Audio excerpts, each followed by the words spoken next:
Growing up in the 90s, there were a lot of options of various genres to choose from, like comedy, sci-fi, martial arts, action-adventure, and more. But when it comes to superheroes, there was one movie that always stood out to me, because it reminded me of someone.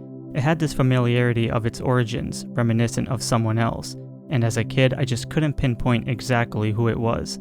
Until that is, when I got older, it all made sense. The Shadow was released in 1994 based on the well-known mysterious radio show narrator in the 1930s, followed by various comic strips, magazines, books, and other forms of media throughout the years. The film introduces us to a wealthy playboy named Lamont Cranston, played by Alec Baldwin, who lives in a mansion in New York and has a secret man cave underground. His uncle is the commissioner of the police department, he's not married, and is considered a pretty good-looking guy attending all these high-end society functions. Does that ring a bell? If not, let's keep going. Lamont also goes by the vigilante name The Shadow, who surprisingly is known to the public, but no one knows his secret identity. He disguises his voice with a rougher tone while containing the powers of hypnosis, telepathy, and being able to hide within the shadows, no pun intended. The movie starts with a weird backstory of Lamont being a warlord in Tibet, but is later trained by a supposed monk hidden in the mountains. And after mysteriously vanishing for 7 years, he returns as a crime-fighting hero who protects innocent people from criminals and later recruits them as his agents by simply responding to the secret code, but the ice is slippery, when stating, "The sun is always shining."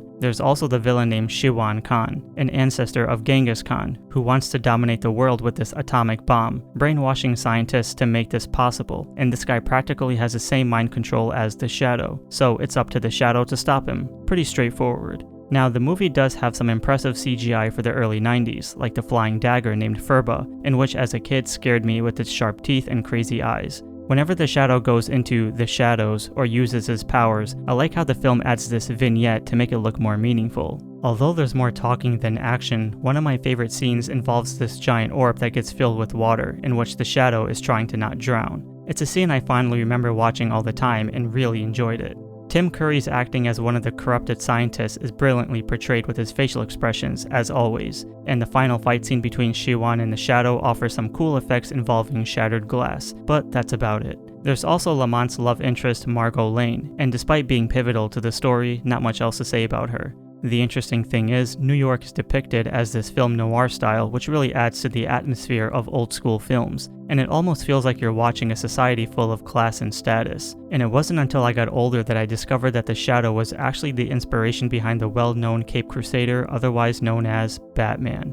And then there's the one-off character, the Grey Ghost from Batman the Animated Series, that pays homage to the Shadow, voiced by Adam West, whom also played the Batman in the 60s. How awesome is that? The worlds are colliding.